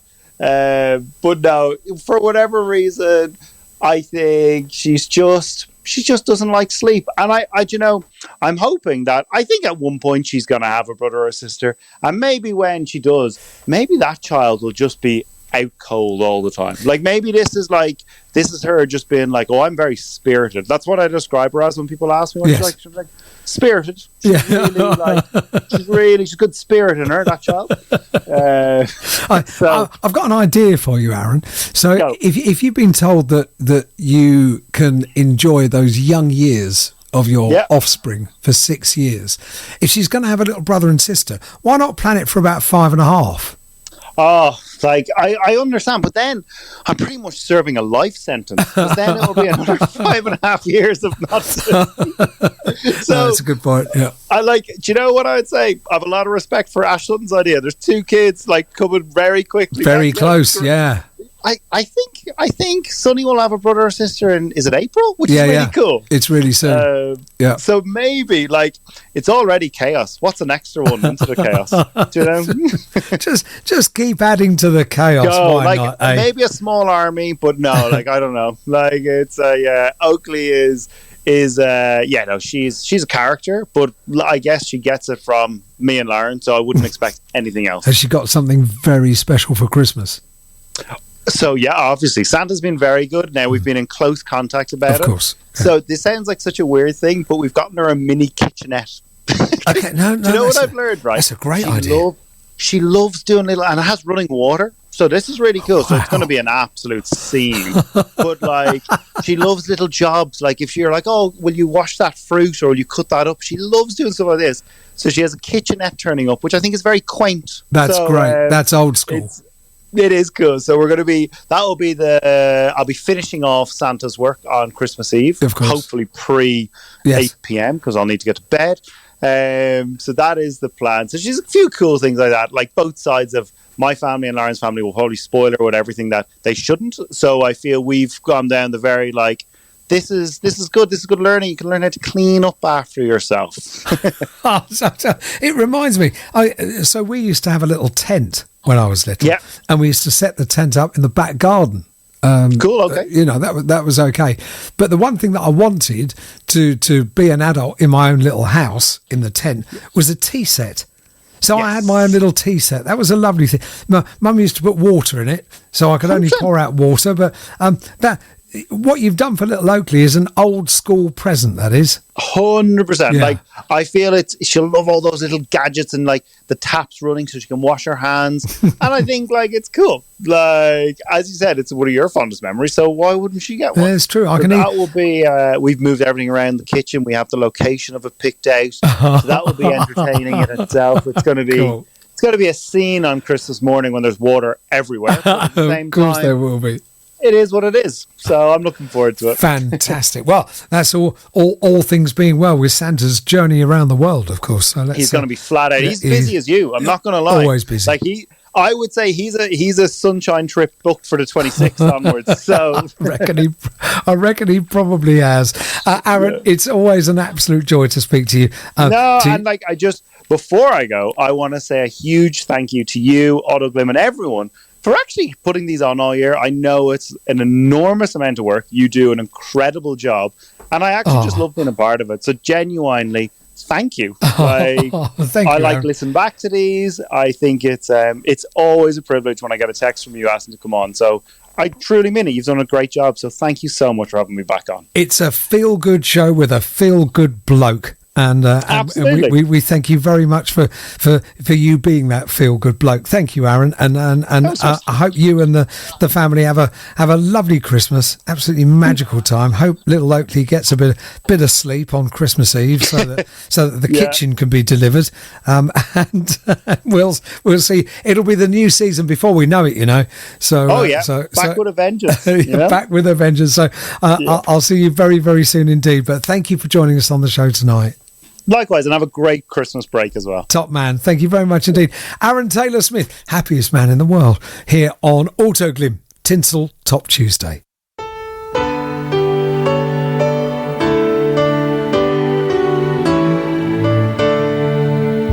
It was Christmas Eve, babe, in the drunk tank. An old man said to me, "Won't see another one." And then he sang a song, the rare old mountain tune. I turned my face away and dreamed about you. Got on a lucky one, came in 18 to 1. I've got a feeling it's years for me and you. So happy Christmas, I love you, baby. I can see a better time when all our dreams come true.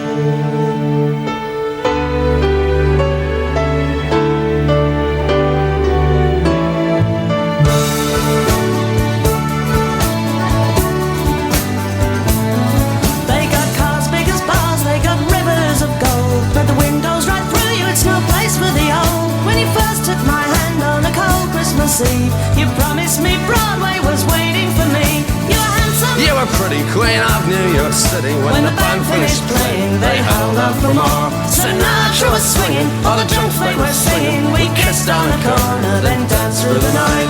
The boys of the NYPD choir were singing, "Go away, babe," and the bells were ringing out for Christmas Day.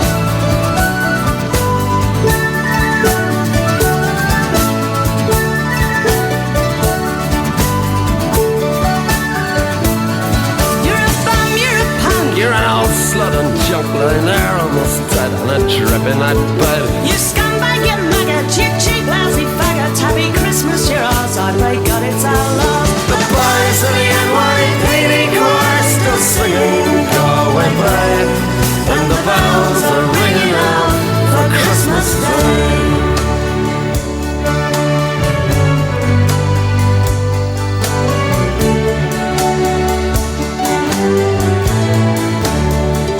I could have been someone. Well, so could anyone. You took my dreams from me when I first found you. I kept them with me, babe. I put them with my own.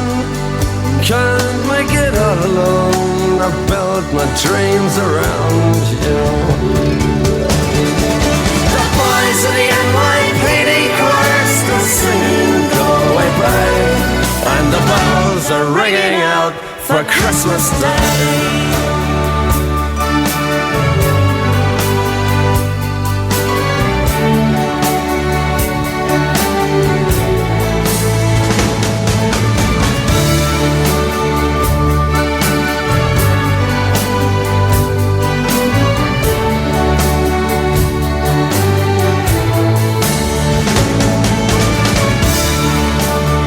Played that especially for Reg and for Bex. Apparently Reg, he doesn't think it's Christmas until he's heard it.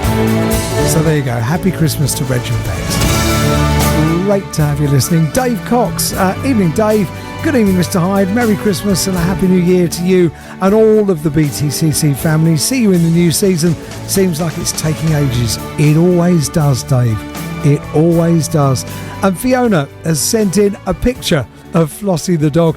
I'm not sending a picture of me listening from my cosy cottage and I'm in my big fluffy cheap and cheerful PJs. So image of the week, festive style, is of my beloved old girl Flossie.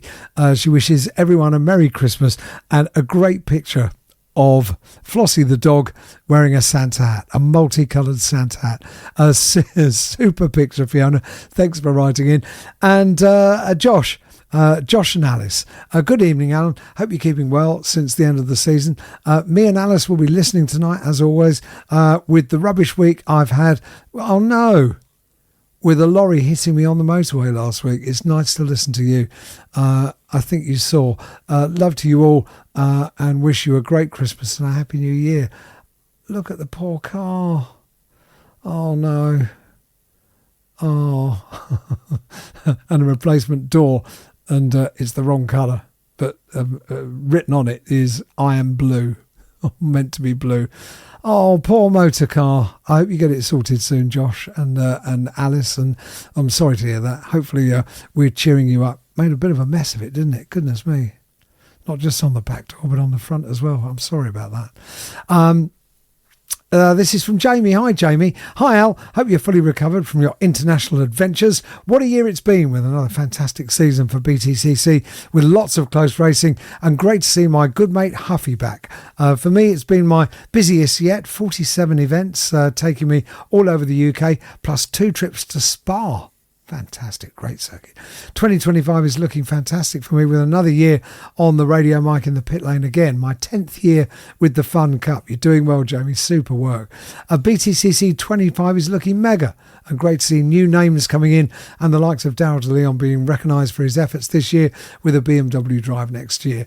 I hope you have an amazing Christmas and New Year. Look forward to catching up soon. That comes from Jamie. Jamie, thank you ever so much. Thanks for writing in. I'm glad to hear that you're so busy with the mic in your hand. That's always good to hear, and good luck in 2025. No doubt we'll bump into each other in the paddock. See, loads of young commentators doing what they want to be doing. It's inspirational to hear these stories. You can keep them coming in, studio@tintoptuesday.com. You can send your photographs. Can we see your decorated lounges or front of the house? Anything like that, anything Christmassy here on Autoglim Tinsel Top Tuesday. And the best picture, if there is an outstanding one, will be selected to receive a pack of absolute goodies from our 9-year sponsors, Autoglim, title sponsors of this show. And they first sponsored this show for a special edition of Tinsel Top Tuesday. And we've been together ever since. So it's fantastic. They're giving away a little prize tonight for the best image of the evening, the image of the week, image of the season. And all you have to do is to send those pictures in to studio@tintoptuesday.com. I wonder who's coming next. You're listening to Autoglim Tin Top Tuesday for fans of everything with a roof. A tradition that we started last year on Autoglim Tinsel Top Tuesday was to get our medic, the genius behind the medical side of the TOCA safety team, Dr. Paul Trafford, onto the show because he is our expert Christmas correspondent, because no one loves Christmas quite like Traff. Evening, Traff. Good evening. I feel I should say ho, ho, ho or something. Happy Christmas. Yes, you should. Particularly after you brought with you a huge inflatable Santa Claus to the final round of the year at Brands Hatch this year. Yes, well, there are several knocking around. You may have noticed it sitting on top of the helicopter at one point, which took a lot of persuasion with our pilots to allow that to happen. I did rather wonder about it. His head was terribly close to the rotors. Yeah, well, he had to sit very carefully. They held on to him so he didn't touch anything because they're quite understandably concerned they don't damage anything. Sensitive. He was very light, but very big. But we're going bigger next year. Are you, by Joe? Just to explain to our listeners, at the end of the year, the final meeting of the year, on the Saturday evening, we have a TOCA Christmas dinner. All the trimmings, turkey and Christmas pudding, the lot. And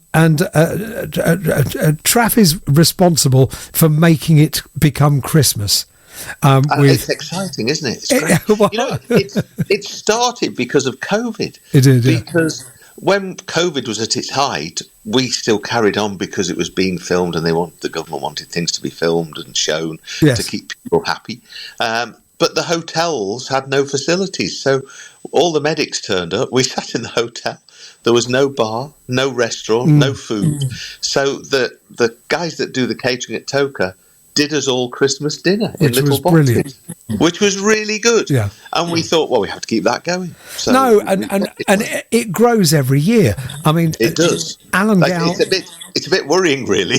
well, it is for Alan Gow because he's given up. He's given up fighting now. He has definitely. Yeah. I have got a plan to try and get some reindeer, but he's sort of... What, some real ones? I'm sure there must be some in the south of England somewhere. The problem is we do this slightly before everybody starts in the Christmas spirit. End of October. But there must be a sleigh lying around somewhere that the garden centre has, or something. Do you know, it's funny you should say that, but my local furniture shop has, basically they take all the furniture out of one huge side window, and there is a life-size reindeer with a sleigh and a Santa in it. Yeah, so they will be around, Traff. They will be. It's just finding them. The trouble is I need to look now for next year. Yes. Book early. Book early to get your Santa Claus order in. So Traff, I have to ask the question: when did the love of Christmas start? And do you think always loved Christmas? Absolutely, always loved Christmas. I mean, honestly, it's like the whole family go, "Oh my God, here he goes again." I do like, but I have been banned from putting the inflatables in the garden because. Have you? I would, if nobody stopped me, I would turn into one of these American houses, with lights right round, and I love it. Absolutely love it. I think it's a really happy time. You remember the touring car driver Martin Bell, don't you? Yeah, I do. I do indeed. Martin Bell every year it raises a huge amount of money for a charity, and basically his front garden, the house, is like Blackpool illuminations. Love it. And the only unfortunate thing was it got just shortly after he put it up this year, it got rather devastated by the wind that we had, the high winds. I know, and they had to rebuild. Scotland, where I am, it's not quite the weather for doing things. If it snowed, it'd be brilliant. It would look great, but it normally is just wet. It doesn't really snow at Christmas anymore. Because as I told you when you asked me to do this, yesterday I was in Miami. Yeah, this is so cool. I literally just got back. But Miami, it's fantastic. They've got Christmas trees everywhere on the beach. It's quite special. I don't think I could spend Christmas in a warm place, but it looks really good. Could you not? No. I think it'd be, I don't know. Well, I don't know. It would be wrong without the big fire and you want your tree and keeping warm inside. Yeah. But they did do it really well. They held a carol concert on the beach by a place called the Betsy Hotel, and it was a full orchestra. Oh wow! And singers and Santa, and it was really good. Oh really wow! Well done. And they projected onto the whole of the whatever it's called, South Beach, the hotel. All had projections on them of snow coming down. It was really fantastic. Did you know? As only the Americans can do. Well, I was going to say, did you know when you booked up the holiday that it was going to be so Christmassy? No, not at all. It wasn't a holiday. I just pointed out. Oh, you were working. I was going to Indianapolis to the grandly titled International Council of Motorsport Sciences. Oh my goodness! Which is for all the doctors in motor racing. Wow. So that was quite interesting. That was -11 there. So it was a nightmare to pack because yes, of course. You go to Miami and it's like 26 degrees. Yeah. And then you have to carry your coat with you to Indianapolis where it's -11. Wow. But it was good. Interesting though. Interesting things I mean, it's fascinating. All the doctors from like the Indy 500 and all the big races get together there. And it's really, really fascinating to talk to each other. Oh, I'm sorry. I thought you'd been away for some nice sort of relaxation, which you're due, but you never stop, do you? Yeah, well, Julie, my wife, is a surgeon. She went down to a conference in San Antonio, and for years it happens to have coincided. It's a big cancer conference. Yes. And it coincides with the ICMS meeting in Indianapolis. So it's really handy, but we thought this year we'll have a few days in Miami afterwards. So very nice too. Well, Yeah. I'm sort of slightly envious of Miami. I always like travelling at Christmas time because I like to see what different airports around the world do. And most of them are spectacular. In fairness, I always think it's gorgeous. I was a bit disappointed because last week I flew from Gatwick. They don't have anything.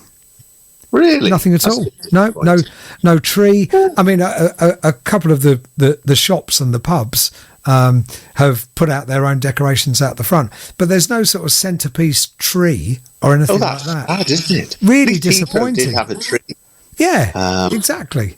Admittedly, nothing like the American airports, though. I mean, they're just totally over the top, which is great. Of course, yeah. It's my sort of thing. It's I think we're a little bit more reserved, aren't we? Yeah, I think we probably are. But I was disappointed not to see a tree. Heathrow at least had their trees up at the start of November, which was nice to see. But that's good. Yeah, no, that's good. I know it's just a pity we don't have the racing going on through December. It'd be quite good. We could keep the Christmas spirit going. We've said it for so many years, Traff. We should have a BTCC Winter Series. It would be well populated, I'm sure. That would be great, wouldn't it? It'd be terrible weather, but it would be great. Well, to be honest, it can't have been any worse than the weather we had this year for most of the race. Horrible, wasn't it? It was awful. It was just such a trial for everybody. I mean, I had to stand on a chair in the Toka Hospitality when a tsunami came through at Snetterton, wasn't it? It was about 6 inches of water, a wave. It was just unreal. The things you have to do in your line of duty, Traff? Oh, I know. Save myself. Right. So are you now home for Christmas? Is that the plan? Yes, that's it now for Christmas. All the family are coming up. The tree's up, as you might lovely. expect. 4,000 lights on the tree. 4,000. Wow. I know. That's incredible. That's the one thing that's improved. Because you don't remember, the one thing I used to go to Woolworths for anybody who remembers Woolworths, was to buy the little screw-in light bulbs for the tree lights. Because every year they were all broken. And of course now they're all LED and they don't use any electricity hardly, and they're really good. But you have to get not the piercingly bright white one that sort of burn your retina. They're too much, aren't they? Yeah. Oh, they're far too much. Yeah, you need the sort of warm white. That's what you have to go. Yeah, warm white, but not the brightest either. Because some are horrible. Yeah, otherwise way too distracting. I think we've all made that error. They look great in the shop, and then you get them home, and way too much. Oh well, that's mega that you're home now, home for Christmas. No, it's good. It's great. It's great. I've got all these jobs I've been told I've got to do now. Of course, that's what, domestic jobs? Yes. Well, I've got. I'm told that as we haven't wrapped any presents, I've got all that to do. Oh, will you enjoy that? No, that's quite good fun. Yeah, you exactly. Just have to have sellotape on a dispenser, otherwise it's a nightmare. Yes, every time you lose the end. Sellotape on a dispenser, and maybe some carols on in the background, Traff. Oh, absolutely. Yes. Yeah, I would agree with that. My speakers now, having got these really good speakers. Oh yeah. We're doing the Christmas list of songs now. Are you putting a playlist together? Yeah, playlist for us for Christmas. Yeah. Well, in which case, Traff, the final question that I'm going to ask you as our Christmas expert is, if you were to pick one Christmas tune, what would it be? God. Oh, now this is going to be really hard, isn't it? It's not easy. It's not an easy one. It's not an easy one, is it? Gosh, you see. You've got me now. Yeah, it's not an easy question for me. I mean, I can assist you on the way. There is. I think it's a great song. I think it's beautifully produced. He's somebody that has raced in the BTCC at the Toka Shootout one year. Chris Rea, Driving Home for Christmas. That sets me. That puts me in the mood for Christmas. That is a really nice song, isn't it? That is a nice song. Yeah. It's beautiful. Yeah, no, I like that. I do like the traditional ones, the jingle bells and all that sort of stuff. Yeah. It's just put you in the right. But I like all of them. I don't really have a total favourite. And I mean, Noddy Holder, I think, is a great one. Yeah, I think he quite likes that song as well, Traff. That's a cracking song. I think it makes him a few bob every year as well. I think it does. That's quite a lively sort of Christmas song. It is, yeah. wakes you up in the morning. It certainly does. And final question: at what point are you allowed to play Christmas music? From what month? From what date? I discovered a while back that in the cars, if you go to the digital channels, you can find the Christmas channel from about August. It's cool, isn't it? You know those long journeys up and down to the races? Yeah. I often put the Christmas music. Do you? You put the Christmas channel on? Wow. It's quite nice. It's quite good. Yeah, we discovered is it Heart Christmas? A few weeks ago. It's a great channel. A few more start to appear on mainstream things nearer Christmas, but you can find them all the year. It's just incredible. Most are American, so they are a bit strange. You get strange adverts in the middle of the music. Oh, I haven't gone that deep. I have to say. Traff, always an absolute joy. Can I wish you and the family a very, very happy Christmas? And likewise to everyone out there who's are you going to be playing Christmas music on this section? Oh yeah, the whole show. It's only Christmas music tonight. That's good. Excellent. That's good. Just checking. Driving Home for Christmas was our opening number because it's appropriate, driving and Christmas as well. And here's maybe an unknown fact about Chris Rea.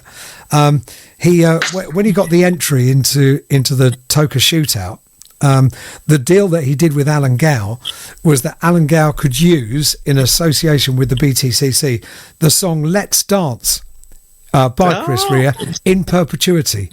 So, that's pretty cool. yeah. So it's a song that can be used around the BTCC whenever we like. Do you think he'd let us use the Driving Home for Christmas one? Not a chance. Not a chance. No, fair enough. Traff, it's always a pleasure. Thank you so much. Have a lovely, lovely Christmas, and we'll see you really soon. And I know no one else enthuses joy at Christmas quite so much as you. So thank you for doing it, and thank you for joining us. It's a pleasure, and happy Christmas to everyone. Dr. Trafford here, everybody, on Autoglim Tinsel Top Tuesday.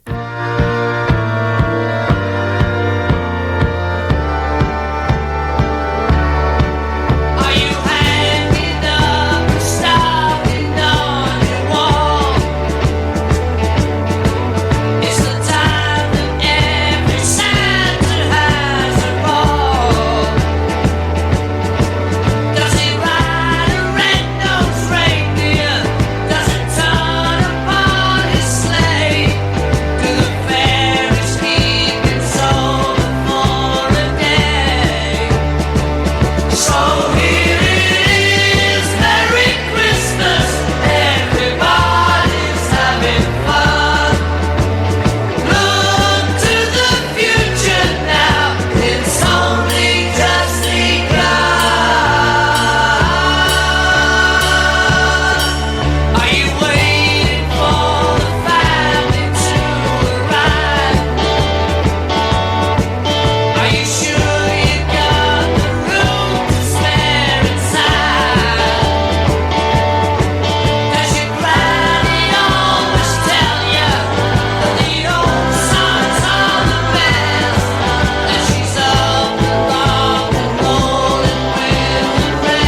So it's been a packed edition of Autoglim Tinsel Top Tuesday, celebrating the festive season, and our final guest, of course, has to be one of the biggest fans of this festive time of year, the boss himself, Alan Gow. Alan, a very good evening. You come into your own at this time of year, don't you? Well, maybe. Am I last on the show? Yeah, you are, yeah. That's it. Well, I'm the dregs. No, well, far from it. So think back to the Toker Awards. Okay, you finish. It's the big finish. The big finish is the champion. I think I'm the filler. Are you? You've had 10 minutes spare and you've ring on. No, that is far from true. But we didn't want you to put a downer on the show. I mean, that is true, because you're not the biggest fan of Christmas time, are you? Look, I normally love Christmas, but this year's totally the same. I don't love Christmas. Yeah. No, I'm not. Christmas is for kids. That is very true. Yeah, it is for kids. I'm just never been a fan of Christmas. Actually, never have been, even when I was a kid. Were you not? I was always the miserable one in the family that couldn't care less about Christmas. Did you not get nice presents at Christmas?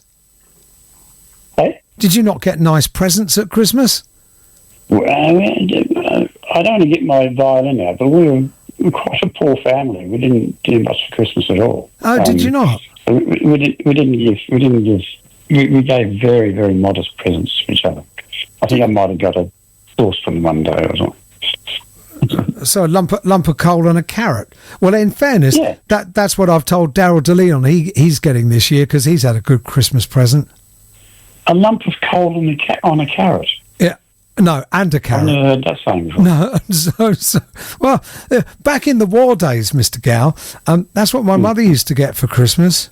Piece of coal and a carrot. Your mother? Yeah. Right. So that story will be complete nonsense. No, actually, you just made me think. She may have been spinning me a bit of a yarn there. Yeah, your mother. Your mother has told you a tissue of lies your whole life. Yeah, you're not wrong. But the only thing there were some things that she didn't lie about. If I asked her, did you buy me this for Christmas? Then she very often used to say, yes, I'm afraid I did get that one, yes. She didn't want to mislead me. That's what she...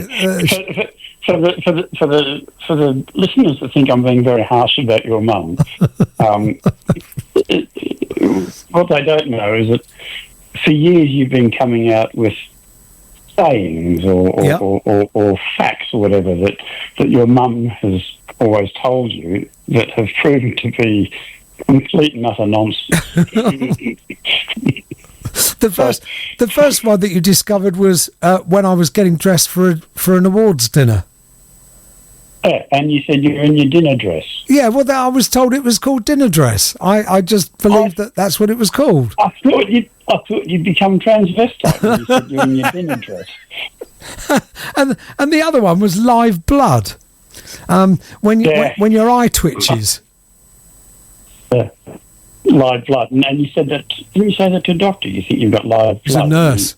Yeah, it was before I was about to get the flu jab last year, and she said, "How's your health been lately? Are you okay?" I said, "Well, apart from a little bit of live blood, yeah, I mean, absolutely fine." And she said, "A bit of what?" So, a bit of live blood, you know. Well, that's what my mother told me it was called.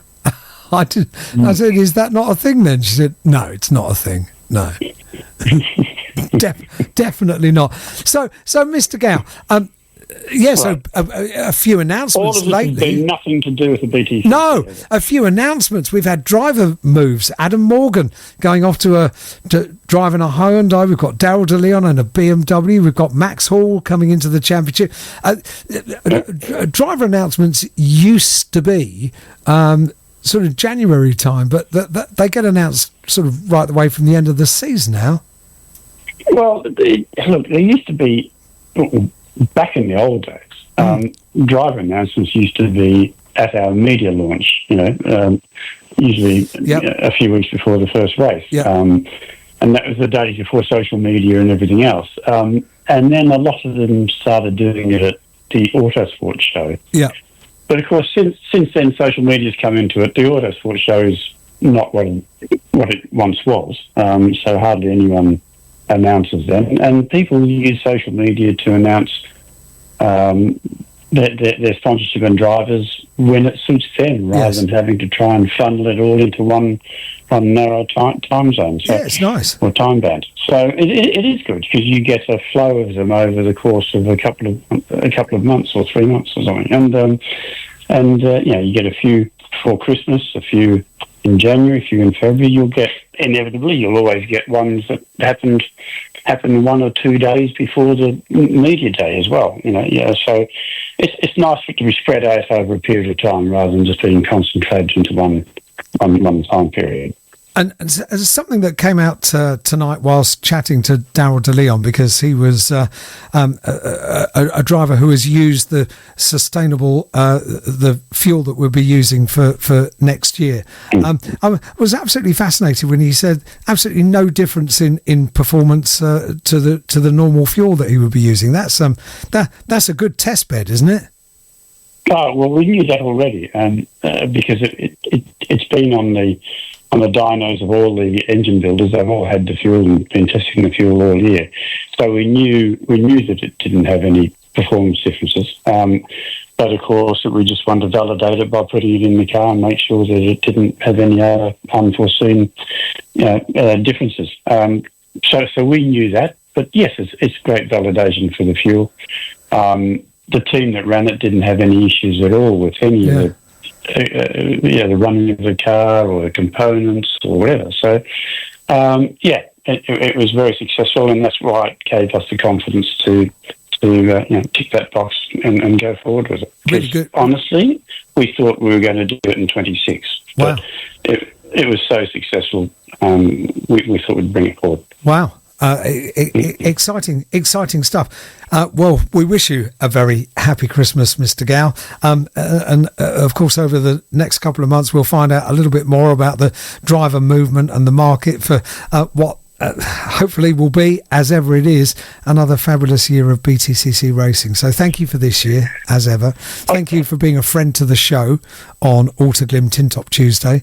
And even though I'm just a late standing, yes, I'm quite happy. Well, I think you should be very proud of this. I think you should be really proud. Oh, by the way, can I also say, well done on the new awards that we had this year.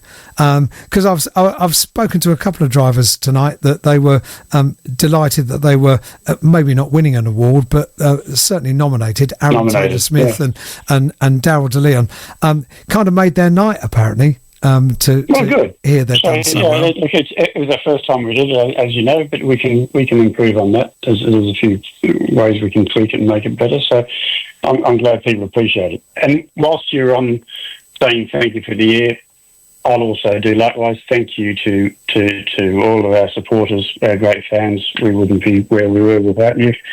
And to everyone that got behind the BTCC, whether it be those working in the paddock, those watching it on TV, those watching it trackside.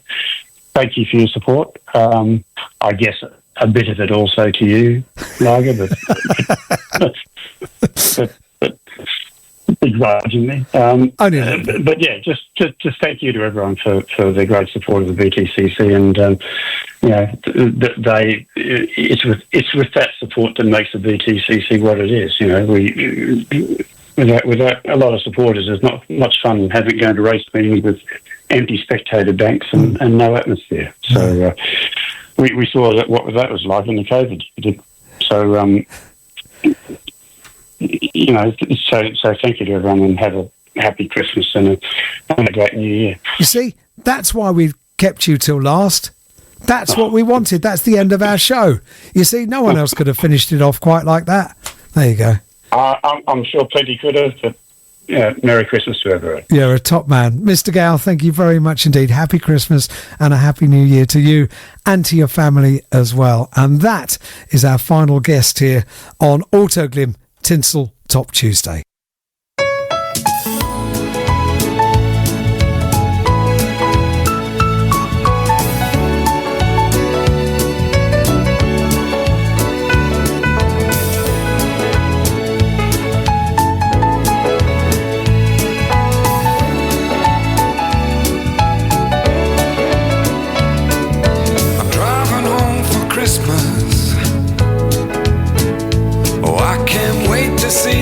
faces. I'm driving home for Christmas, yeah. Well, I'm moving down that line, and it's been so long, but I will be there. I sing this song to pass the time away, driving in my car, driving home for Christmas. It's gonna take some time, but I'll get there. Top to toe in tailbacks. Oh, I got red lights all around, but soon there'll be a freeway, yeah. Get my feet on holy ground. So I sing for you, though you can't hear me when I get through, and feel you near me. I'm driving home for Christmas, driving home for Christmas, with 1,000 memories. I take a look at the driver next to me. He's just the same, just the same.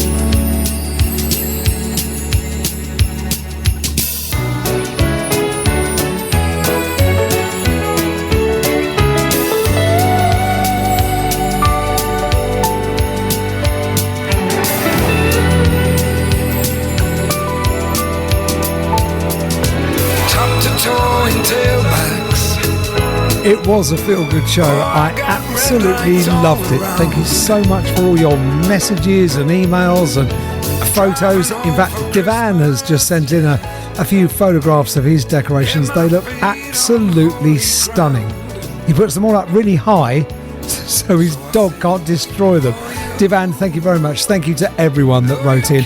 It was a bit of festive fun, wasn't it? Thank you to Autoglim for making this show possible, and for making all of our shows possible, and for offering the amazing prizes that they do throughout the year. Thank you to all of our guests. Thank you to Daryl De Leon, to Maximus Hall, to Derek Warwick, what a star guest to get on, to Aaron Taylor Smith, friend of the show, to Dr. Paul Trafford, and to Alan Gow as well. Thank you all of our guests. Thank you to all of you for listening as well. We'll podcast this. It will be available tomorrow, btcc.net/live-audio. And the only thing that remains is to wish you all a very, very happy Christmas and a very happy New Year as well.